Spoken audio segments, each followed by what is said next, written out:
folks that we are deeply grateful for are our partners, many of whom are here today. CJP and the Center to Combat Anti-Semitism, ADL New England, there's several folks representing ADL here. The Academic Engagement Network, unfortunately, they're not here, but they've been unbelievable partners. Stand With Us, I think there's multiple people here from Stand With Us today. American Jewish Medical Association, Michelle Stravis, who speaks to me from Israel at midnight her time. So the Jewish Community Relations Council of Greater Boston, there will be representatives here later, and AJC, who also will be here later. So behind each of these organizations, there are individuals whose insight and collaboration have been invaluable. Over the past several months, from the spark of the idea to today, I've been reflecting on the hundreds of conversations and hundreds of hours with each of these thoughtful, passionate partners. There's a few that I really need to mention in particular. Sarah Livingston from Academic Engagement Network, who again is not here, but has been an amazing partner. Melissa Garlick, who I've had a direct line of contact to, and I can't thank you enough, and has made this whole space possible. Samantha Joseph and Sarah Kolb are also partners that I could not be without. Okay, so there are also multiple people behind the scenes that you don't see on a regular basis, one being Marie Miller, who's also made it very possible for us to use this space and use it so effectively.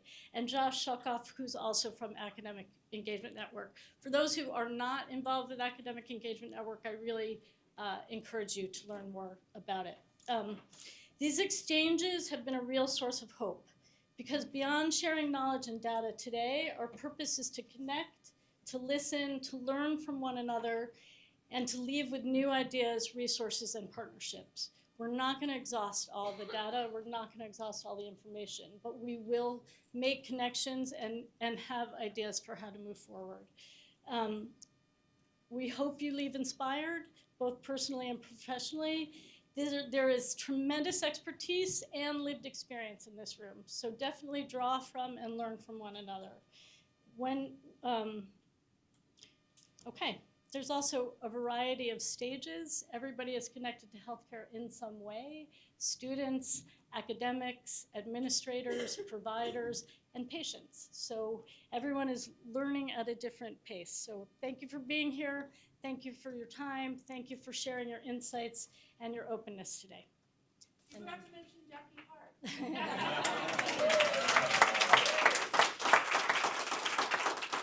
I'll mention Jackie Hart, which is literally the heart of this event. There's really no words to describe how much Jackie put this, everything you did for this event, Jackie. Thank you so much. You're the glue of putting us together, so thank you. Okay, I'm gonna read because I'm really nervous today and also excited. Okay, good morning and thank you so much for being here. I want to begin not with data, but with what this feels like. After October 7th, I found myself sitting with Jewish students, colleagues, and patients who were hurting in ways that were beyond grief. They weren't only facing the fear and loss tied to the events in Israel, they were also carrying the silence, the denial, and the subtle ways their pain was dismissed here at home. I've heard Jewish medical students describe what it's like when classmates openly discuss colonizer and oppressors and all eyes turned on them. Others have been called bloodthirsty Zionists or mocked for asking for time off on Yom Kippur. One provider shared how a patient told her she looks like Anne Frank and that they didn't trust the Jew to treat them, while her supervisor stood silent as she was harassed. I've spoken with residents told to keep politics out of hospital after speaking up about anti-Semitism, colleagues erased from DI initiative meant to affirm belonging, and patients who sit in exam rooms quietly wondering whether their identity will alter the care they receive. I've also heard from mental health providers who were fired simply for being Jewish, and patients seeking trauma therapy who were told their pain was nothing compared to the others, reducing to suffering to a hierarchy of empathy. And I'll be honest, I felt it too. As a clinician and educator, I walked into spaces where my Jewish identity suddenly felt unsafe, where comments or silence left me questioning whether my voice and my pain were allowed to exist. This is the essence of traumatic invalidation. Not only being hurt, but then being told in one way or another that your hurt actually doesn't count at all. In the last 2 years, this has grown into something more than pain. It has become a systematic issue that deserves a public health approach. Jewish patients have confided in me, will my physician harm me if they know I'm Jewish? Will I be treated equally if my identity is visible? This insecurity runs deep because when trust is broken in healthcare, patients and providers are left questioning their safety and well-being at the very moment they need care the most. Healthcare is built on the ethic of do no harm. Yet when anti-Semitism is ignored, minimized, or explained away, harm is exactly what happens. Eroding trust for patients, safety for providers, and the very integrity of our profession. This is not about politics. It's about ethics. It's about trauma.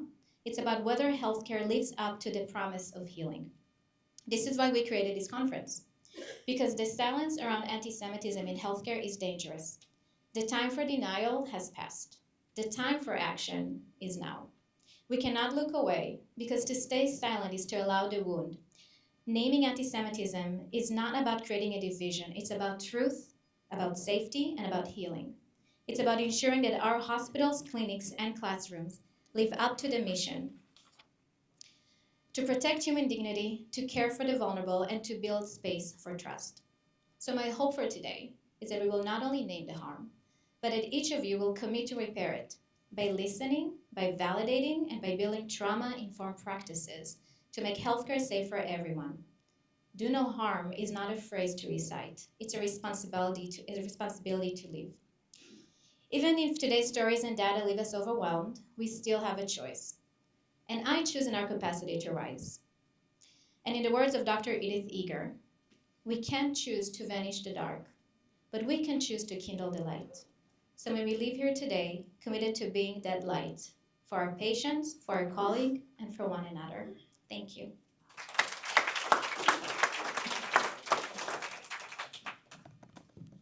So I would firstly thank you to Miri and Jackie for making all of this possible, and Jackie in particular living up to her second name, Hart.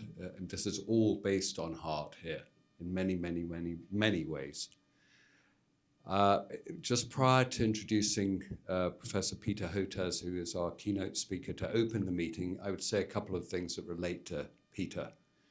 So what struck me personally on October the 9th, 2023, was I was having a meeting with colleagues about the various words that were already being circulated from the river to the sea and genocide. And I found non-Jewish colleagues discussing with me that they didn't consider those phrases to be anti-Semitic, and that there was a group and committee being formed to work out whether it was or not, and whether it could be allowed in the hospital or not. And that to me was a red flashing light, that I could even be sitting in a conversation and having a non-Jewish colleague telling me that there was a discussion about whether they would consider certain things to be anti-Semitic or not. The thing is that we've all here been called in a way to address the seriousness of this. And before I get to Pete, I would just say, relating to Miri and Jackie and everyone in this room, that the greatest silver lining of all this has been the coming together of a remarkable community, Jewish community and allies, beyond belief, but beyond anything that I personally could have imagined. But one of those people, prominent people, who stood up and has been standing up, who has not just, I think, one full-time job, he probably has 20 full-time jobs, saving lives with vaccines around the world, is Professor Peter Hotez. He put his personal name and credibility on the line, as we know during the COVID pandemic. He remarkably took up that national profile to address issues, but also linking vaccination, the rise in anti-science and anti-vax to anti-Semitism. There are actually very, very few academics of great standing, despite the vast numbers of them at a number of elite universities, who have been prepared to do that, to put their name to these very, very serious issues. And that's not uncommon. That's why we celebrate people who do it, because actually they're incredibly rare.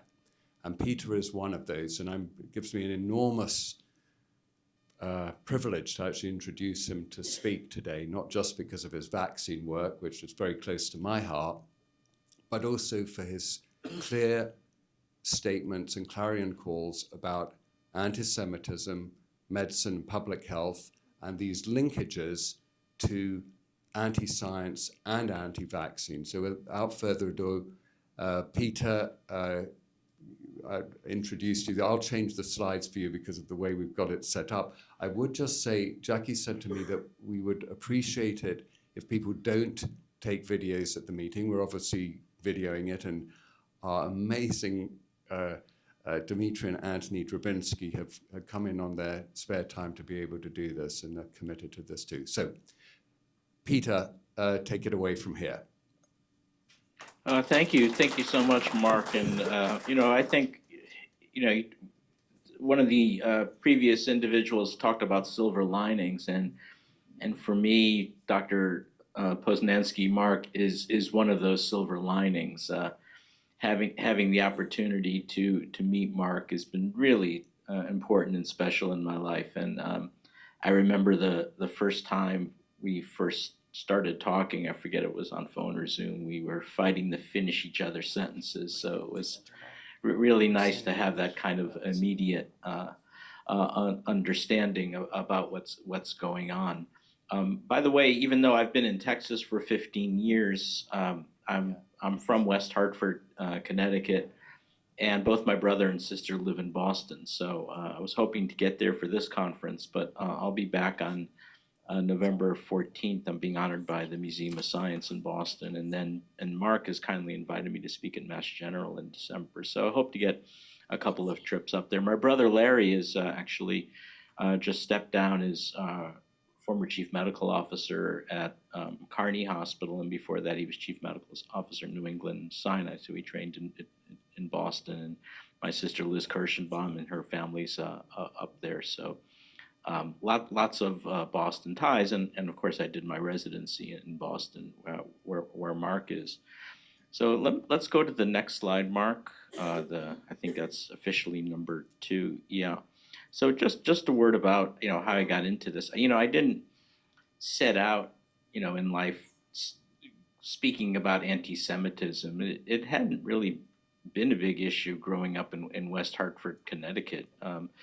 That's a picture of me on the upper left there. You can see I wanted to do this ever since I was about 11 years old, so I'm living my boyhood dreams. But on the upper right, I'm sitting next to my grandfather, Morris Goldberg, who grew up in the Jewish quarter of Paris and got out with his sister to Montreal and then made his way to Hartford, Connecticut. And that's my dad, Eddie Hotez. And people sometimes often ask me, what kind of name is Hotez? And the answer is we're not entirely sure of the original, but, Hodish or Hudis, but we are from, on my father's side, from Western Ukraine. Galizianers, as my mother's side of the family would often say, with a bit of an ironic twist. And then on the bottom, I'll go back, Mark, one more. And then on the bottom there,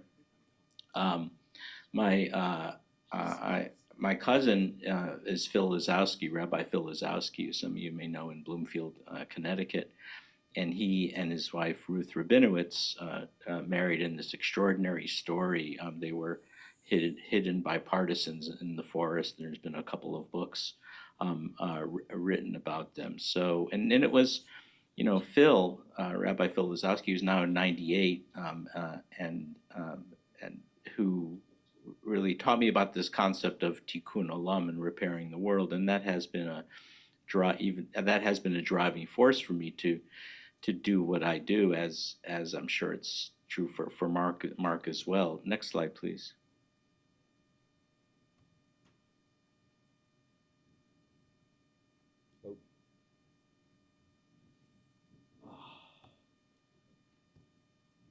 Is it? I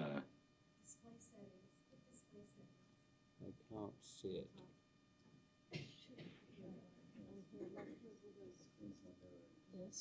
Pull this down. Right here? Yeah. I think. No. Well, you started out good with the first slide, Mark, so that was probably the most important one anyway. Yeah, I don't know what happened, but we lost it. We need to make it smaller for a second. So, well, I'll just keep talking anyway. And Yeah. so I then, you know, what I wanted to do, oh, there you go, was to really devote my life towards making vaccines. And I think you skipped over one, if you can get it back one. So what I did was moved to Texas about 15 years ago with my wife and two of my youngest kids to this extraordinary Texas Medical Center, which is, we do everything big in Texas. It's a medical city of 120,000 employees and 60 institutions. And the idea was to create this, to be at the laboratories of Texas Children's Hospital. I'm also a pediatrician, as well as a scientist, and to develop the vaccines that the big pharma companies wouldn't, including vaccines for hookworm anemia and schistosomiasis and malaria. And then with the way we got involved in making COVID vaccines was, we were making these orphan products that the big pharma companies wouldn't make. And we realized that coronaviruses were going to be a big deal and started making vaccines for the original coronaviruses, SARS and MERS. And then when COVID-19 sequence came online, we started pivoting our program to that. So that was fortuitous. And that's what brought me on a lot of the cable news channels, because I was one of the few American scientists that was actually developing a COVID vaccine. And if we can go to the next slide, Mark, what we did was we licensed our COVID vaccine technology to India, Indonesia, Bangladesh, multiple countries. India, for example, scaled it up, and that became the major vaccine given to adolescents in India. 75 million adolescents got vaccinated. The vaccine is called Corbevax because the vaccine producer in India is known as Biological E. So we provide a proof of concept that you don't have to be a big pharma company to do big things in the vaccine space. And we did this, no patents, no strings attached, truly tikkun olam, and did this for $2 to $3 a dose. So, and I think that was important because it showed the world that, it's not to demonize the big pharma companies either. They do important things in the vaccine space, but to say that there are other mechanisms for doing that. Next slide, please. The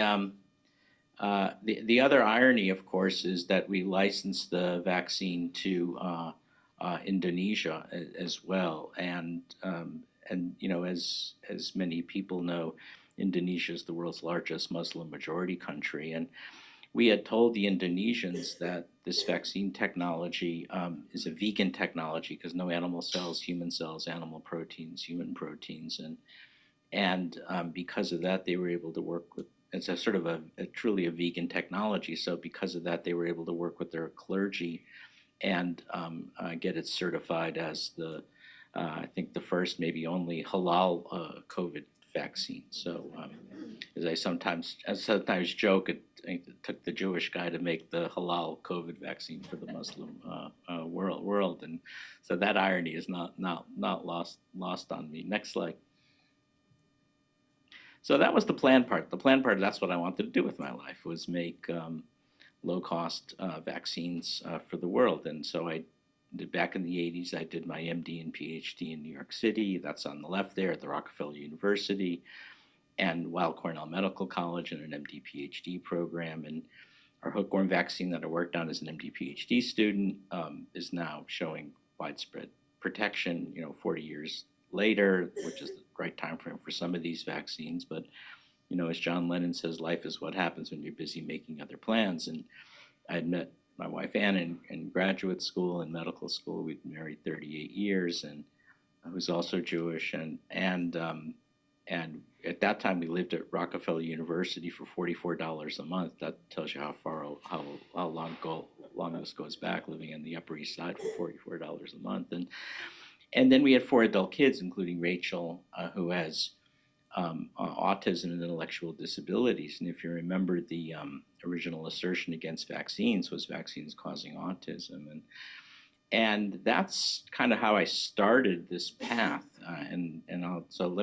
Just bear with me for a few minutes to take you through it. So about, almost a decade ago, I was in my office, and my assistant, who's reading the message, says, "Hey, Dr. Hotez, I have these two gentlemen on the phone that would like to talk to you if you can come to the phone now. One is named, she's reading it, Dr. Anthony Fauci, and the other one is named Dr. Francis Collins. Can you speak with them?" And I said, "Yeah, I think so." And they said, "Okay, Peter, we got a job for you. You're a vaccine scientist, a pediatrician. You've been writing and speaking about why vaccines don't cause autism. We're going to have you talk to Bobby Kennedy." And I had a year of discussions with him, mediated by Tim Shriver, who I'm sure some of you may know also is a Kennedy of sorts. And I had a year of conversations with him that, as you can see, I failed miserably to convince him that vaccines don't cause autism, but I used the notes of that to write this book about my daughter called Vaccines Did Not Cause Rachel's Autism. And that made me sort of public enemy number 1 or 2 with anti-vaccine groups. Next slide. So, I've been watching how the anti-vaccine movement has evolved or devolved over the last 25, 30 years, and what began as false claims that vaccines don't cause autism, and unfortunately Bobby Kennedy has resurrected that. And then about 10 years ago, it became somewhat of a political enterprise on the far right, around this concept of health freedom, medical freedom.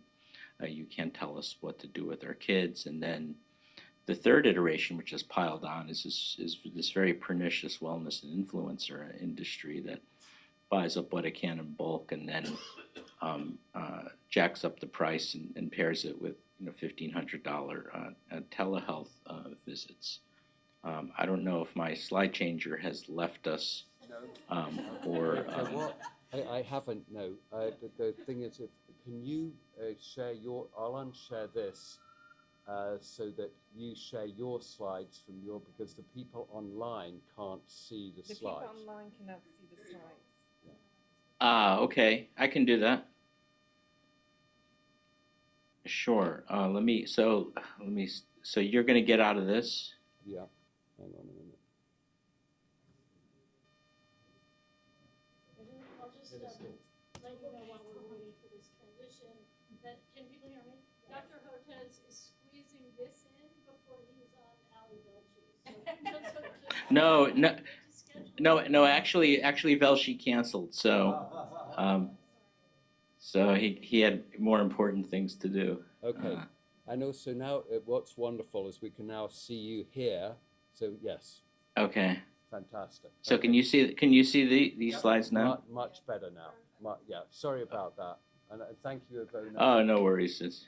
I've learned how to follow advice. All right. So yeah. So I been looking at how this anti-vaccine movement is on. The wellness influencer industry is perhaps the most pernicious of them all because, as I was saying, it's what you can buy up in bulk and jack up the price. And have you ever wondered why they're all anti-parasitic drugs, ivermectin, hydroxychloroquine, fenbendazole? It's because there's a bucket of them and you can buy them for cheap.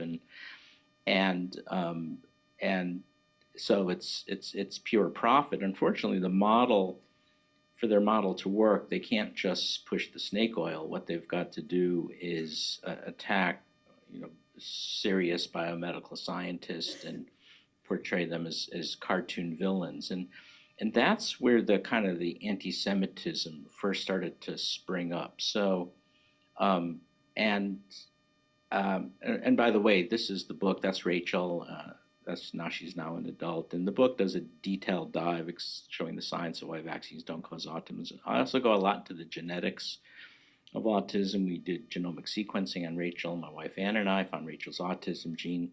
They're all involved in early fetal brain development through the action of these autism genes. And as I would explain to Bobby, it's not that there's no environmental link. But they're not vaccines. They're exposures in early pregnancy, and guess what? It's not Tylenol. It's there are certain medications, like for instance, if you're pregnant and not aware of it, on an anti-seizure medication called valproic acid or Depakote, that does interact with autism genes to give you an autism phenotype. And I remember saying to Bobby, you're an environmental attorney. You should be all over this. This is your sweet spot. run with it. And I can give him 4 or 5 chemical exposures. And it was Bobby, it was RFK Jr. who had zero interest in it because he was, I don't know what he was doing. And then the White House pulls this stunt a couple of weeks ago about Tylenol, and I'll have a paper, I hope, coming out about that soon and explaining, the terrible flaws in pointing out Tylenol. Anyway, what started to happen was, first, it was, I think, some of it was the far right and the health freedom, medical freedom.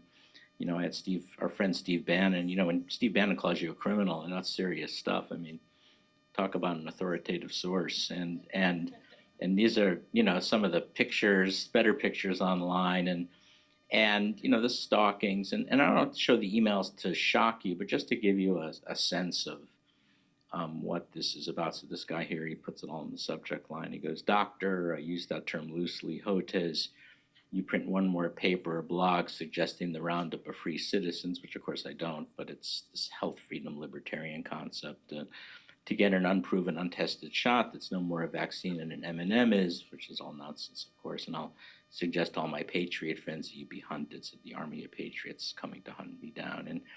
And then it veered in this very interesting way. And here's where it started, you started to get the first whiff of anti-Semitism. First, they had me, especially for the wellness influencers and the libertarian guys, they had to portray me as a cartoon villain. And all of a sudden now I was involved in plotting the pandemic, which they like to call the plandemic, and that I was, saying that they're going to create deadly outbreaks, and I was going to undermine the Trump administration, and then Alex Jones weighing in. And this is when you started to see the whole George Soros thing. So apparently I was making viruses with George Soros at a secret lab in the basement of Davos at the World Economic Forum. And the crazier it sounded, the more people seemed to believe it. And that's one of the books that I wrote about. I have the new book that just came out with Michael Mann, Science Under Siege, where we look at this whole ecosystem that's coming out of the influencer movement, the social media platforms, especially X, a lot of the talking heads on Fox News, Joe Rogan podcasts. But what I really wanted to talk to you about is this. So this came next, and it's really interesting how attacks on academics, intellectuals quickly turned especially dark around anti-Semitism. And this is yet another schizophrenic psychopathic Jew, and this picture from Nazi Germany of this kind of cartoonish looking Jewish doctor vaccinating the child, this very innocent Aryan woman. The COVID vaccine is still a poison. Hotez is still a Jew. Know your enemy. Hotez is Jewish. If there's any Jew in the story, best get your children to a safe room. Eugenics. And he cites me and my colleague Stan Plotkin, who developed the rubella vaccine. Or sometimes you'll see Paul Offit get attacked the same way. He's also Jewish, and of course, and he developed the rotavirus vaccine. Hotez, another Ashkenazi Jew, and I was suddenly in this very secret cabal with Andy Slavitt, who was with the Biden administration, and Rochelle Walensky, of course, and who was getting attacked like this, and all of a sudden COVID was a Jewish plot, and so here's our Jewish friend here in a hazmat suit, going into the lab to make the virus, or the vaccine or the virus that's supposed to be the coronavirus is a Trojan horse. A lot of this was collected by our good colleagues at the ADL.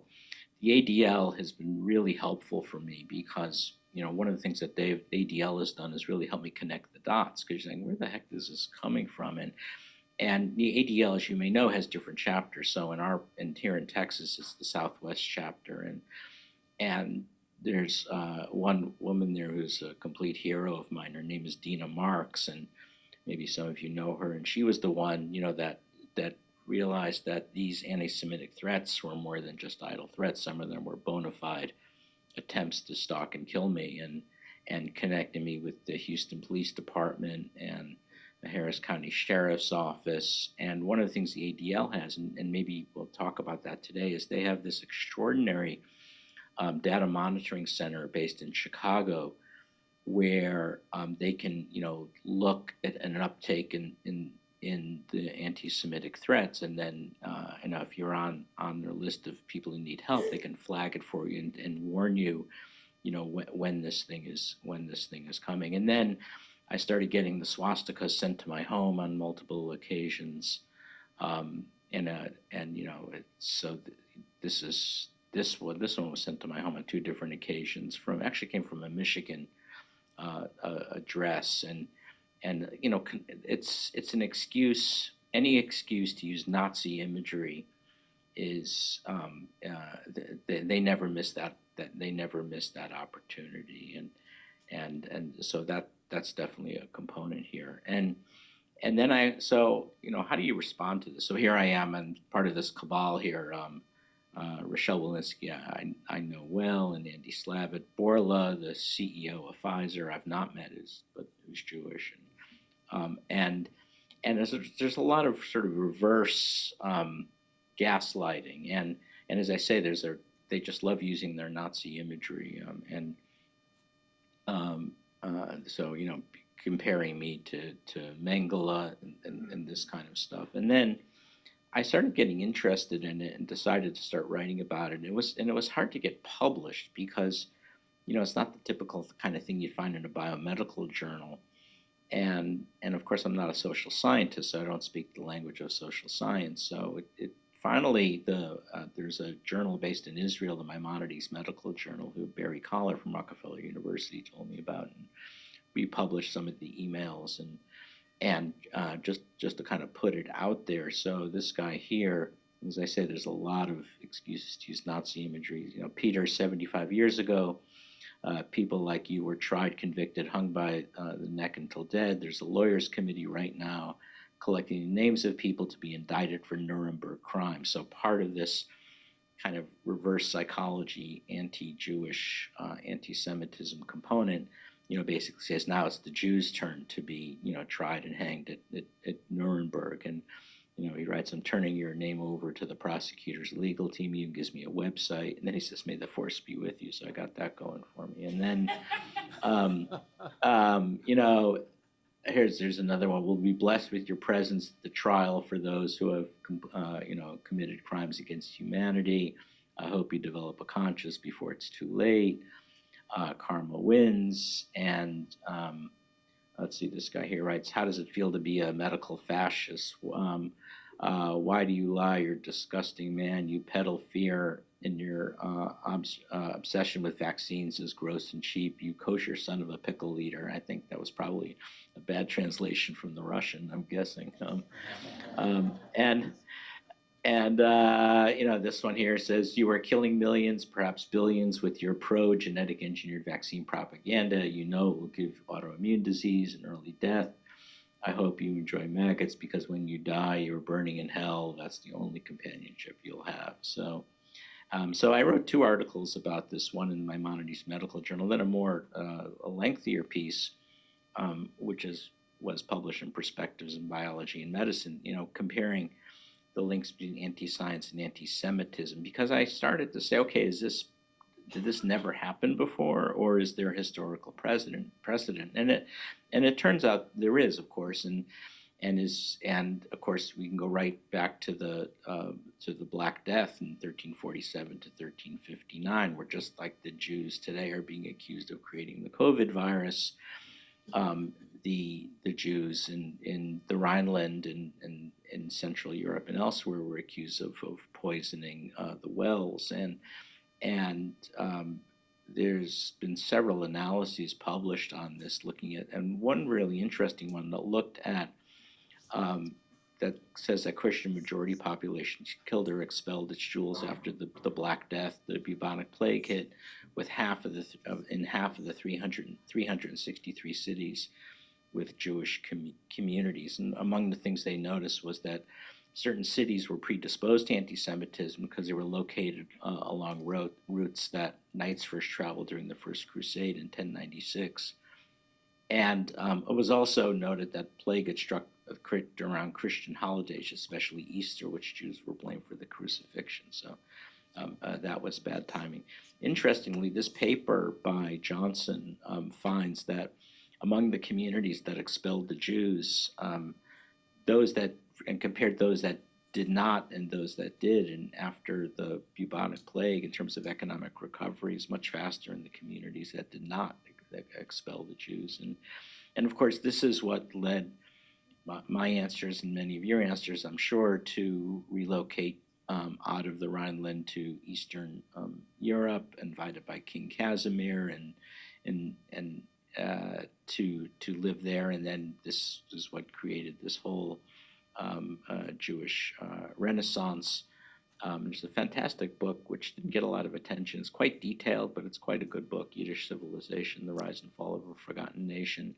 And what Paul, I'm sure I'm not going to pronounce his name, Kriwitz mentions is that, this stimulated a Jewish Renaissance, and very much stimulated by the invention of the printing press. And then you started to see centers of Jewish thought in Krakow and Prague. And Peter, David Peter, Ruderman has now written, he's a professor, might be emeritus now at University of Pennsylvania, wrote this really interesting book called Jewish Thought and Scientific Discovery in Early Modern Europe. And one of the observations that he noticed was, ever wonder why are there so many Jews in medicine now? And he likens it to the fact that it was the University of Padua in northern Italy, starting in the 1500s, that was willing to welcome Jews. They were the first modern, comparatively modern medical school in Europe, in the world. And there was a group of intrepid Jews who crossed the Alps to northern Italian towns and received a modern medical education. And the estimates around more than 300 Jews received their medical diplomas, and many more who didn't get actual diplomas but still had training there. But the other thing that did was it forced them to learn Latin, and so it opened them up to all the secular literature, and many of these became sort of fathers, intellectual fathers to people like Moses Mendelssohn, and ultimately to the Jewish Enlightenment. The other interesting piece to this, of course, is the way Einstein's relativity was called the Jewish fraud by Nazi scientists starting in the 30s, and two of them with the Prussian Academy of Scientists. One of them was a Nobel laureate, and basically they said, well, since Einstein's relativity is very theoretical, not immediately verifiable, that's quite different compared to this more muscular experimental Aryan physics. And so Einstein, faced that battle until finally he was forced to flee. But there were many Jewish scientists that were kind of stuck in Germany. And one of the things that Einstein does is he worked very closely with the Turkish government, and a lot of the Jewish scientists actually went to Turkey to become professors, which is something that I wasn't aware of. And Einstein himself was then, there was a lot of gaslighting against Einstein, and they were just basically saying, well, why are you becoming so political? And this is a letter to Max von Laue at the Prussian Academy of Sciences in 1933. And Einstein writes, and Marx said, well, why did someone like a Peter Hotez get involved in this? And this was very much an inspiration. And he writes, I do not share your view that the scientists should observe silence in political matters, i.e. human affairs in the broader sense. Does not such restraint signify a lack of responsibility? And he writes, I do not regret one word of what I've said, and of the belief that my actions have served mankind. And it's not, this is not easy to talk about, especially at the academic health centers, the academic medical centers, because, they're fiercely protective of their brand. And the last thing they want are their docs and scientists speaking out, or kind of what you'll get is, okay, you're an academic, you're free to speak out whatever you want, ... but don't screw this up and get the institution in trouble. And of course, if you're out there in the public domain enough, you will eventually screw it up, and you will get the institution in trouble, and you need to know that you have the backing of the institution.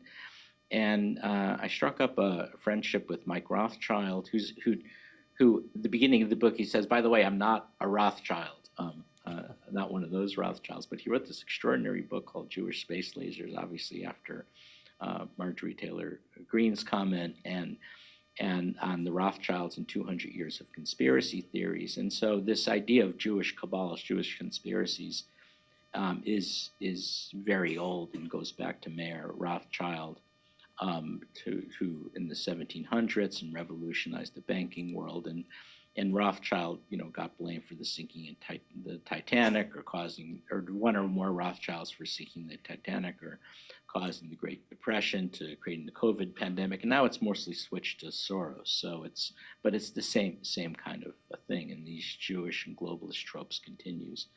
So I've been writing and speaking of how do you, rather than just want to crawl under the blankets, how do you channel this into something positive? And the answer is I don't know, but this is a fledgling attempt. And I've been talking to Mark about this, and it's a very half-baked concept, but I still think it has some merit to it. And again, it's inspired by my cousin, Phil Lazowski, the Holocaust survivor, who built this concept of, told me about Tikkun Olam, and I call it science tikkun, and a bioscience policy, diplomacy, advocacy framework built around the ancient Hebrew concept of tikkun olam to address humanity's most pressing challenges, such as pandemics, climate change, and the term science tikkun, of course, is inspired by historical lessons of the Holocaust. Tragically, anti-Semitism is also on the rise in America and Europe, where increasingly converges with anti-science to target Jewish scientists. So with my colleague at Rice University, which is across the street, who runs the Jewish Studies program, we put on an event at the Holocaust Museum Houston, which is a fabulous place, on this. But it's really had a lot of trouble for catching on. And Mark wanted me to talk a little bit about October 7th, and I'm not a scholar of Middle Eastern politics by any means, but kind of getting drawn into it. So I had this idea that why don't we, create a center for anti-Semitism in medicine, or for science tikkun, in that Jewish framework. And my colleague at Baylor, who's now retired, Sheldon Rubenfeld, started teaching a course on medicine and the Holocaust, and because the Holocaust very much has these biological or eugenics underpinnings, and I haven't been able to get much traction, about creating a center. And it was interesting that one individual said to me, who's a religious Jew, and she said to me, well, if you create a center for anti-Semitism, it'll be misunderstood as a center for Islamophobia. And I said, well, wait a minute, I made the halal COVID vaccine for the Muslim world. There's no way, you could ever, say something like that. But it is interesting how there is this climate of fear to stand up and attack anti-Semitism even at face value, without any underlying message. So, Mark, let me stop there. I don't know how you want to proceed, and we can do questions or whatever, and I'm happy to stay on. For a bit. As I said, Ellie Bell should cancel. So whatever schedule works for you. So we're on a very tight schedule, but I wanted to thank you, Peter, for a wonderful talk. Thank you. Thank you so much. And it obviously sparks many, many questions and many, many comments. But we will continue on with the program. It's great to see you now full on the camera, so people can see you. And I just want to thank you for the leadership. I think Science Tikkun is a great idea, and an anti-Semitism center is also so. And Peter, you've got a record of coming up with great ideas, so I don't see any problem here. I do want to hand over to Jackie. Yes, take a microphone. People can submit questions. People can. Well, People can submit you questions. You can always email me as well. As I said, the anti-vaxxers have my email. Anybody can find. It's just Hotez last name at BCM, stands for Baylor College. Okay. Thank you so much, Dr. Hotez. And we are going to send to all attendees, both online and in person, a whole collection of resources. So Dr. Hotez's articles will definitely be included, and several of the things that he's mentioned. We're going to do a sort of quick transition to the compare and Yeah, so contrast. I'll get off video now. Maybe Yes. I'll stay on for a little bit. And then Yes. I'm gonna, Yeah, listen in, Hold on. Peter. It would be great for you to listen in, I think. Okay, but you're gonna, have a sharp contrast between pre-10/7 anti-Semitism and post-10/7 anti-Semitism. Hello, my name is Leela Kaplan, and I'm currently a second-year medical student. On October 7th, 2024, I arrived at school to see that my classmates had scrawled the names of Hamas martyrs, the perpetrators of the atrocities, across the sidewalk leading to the entrance. Earlier that year, a student government leader shared a study resource with the entire class. The document concluded with 6 pages of false claims accusing Israel of throwing Palestinian babies into fires and stealing organs. How can these peers care for future patients? A Jewish classmate interested in specializing in obstetrics joined an elective perinatal health seminar.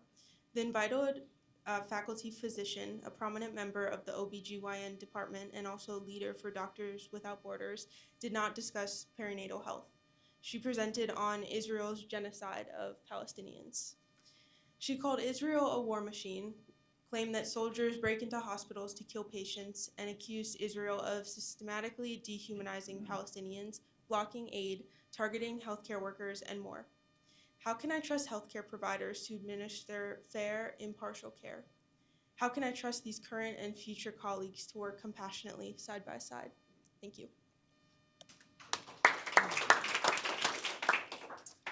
Hi, my name is Jeanette Lawrence. I've been a genetic counselor for 20 years and an active member of the National Society of Genetic Counselors, or NSGC, for just as long.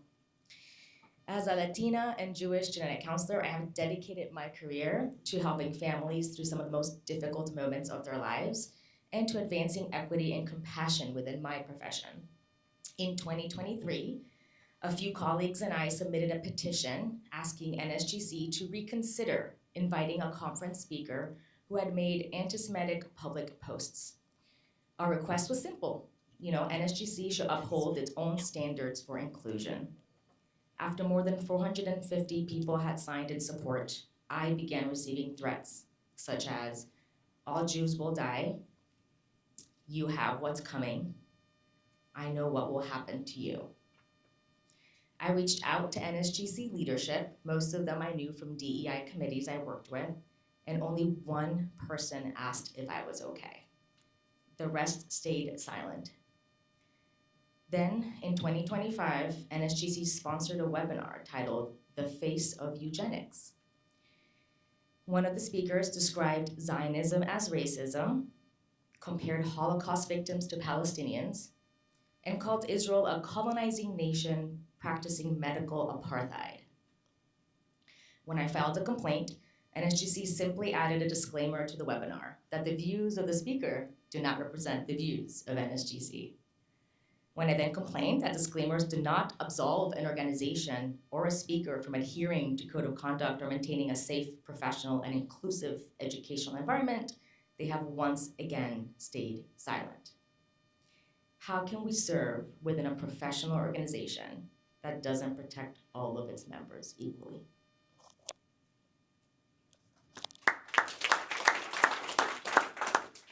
Dr. Carol Ehrlich. I'm going to present a little case here. A Jewish patient of a retiring colleague was reassigned to a new doctor.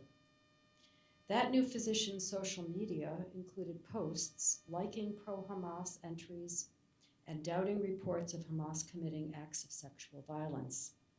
When the patient requested a new provider, the administrator, who was an MD, recommended that the patient stop, quote, stalking the assigned doctor. And if she wasn't prepared to see this new doctor, she could seek care elsewhere.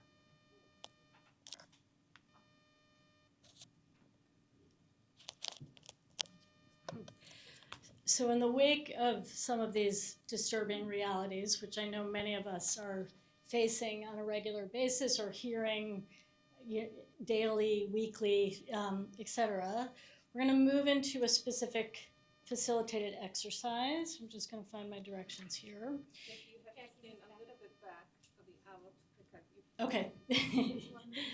I have to find my notes, so. So at your tables, there's a series of questions on the am I good? Am I good? In the frame, there's a series of questions. We're going to have facilitators at each table. We're going to give you 15 minutes at the table to discuss amongst yourselves. These longer rectangles you can split in half. Can the assigned facilitators please stand? You know who you are. I just want to make sure that you're at different locations. So you can certainly shuffle while I find my notes. I wanted to thank Liz Goffberg, Dr. Liz Goffberg, who's here, who has really planted the seed for this idea. And, again, we are drawing on the expertise and the lived experience in the room. Liz shared a very interesting story with me, which is the Nobel laureate in 1944, a physicist who was Jewish, of course. Sorry. You're making me do multiple things at once. Essentially, when he was on the stage accepting his prize, he told the story that his mom, when he would come home from school at a young age, would not ask him, "What did you learn today?" She would ask him, "What questions did you ask today?" So in that vein, we're asking you to consider these questions and reflect on your own experiences and connect with the folks who are at your tables. Again, we'll give you about, I'm going to say 12 to 15 minutes because we're running a little bit behind. I'll give you a warning in 2 minutes. I'll give you a 2-minute warning. Oh, there are no cards on the table. Thank you, Liz.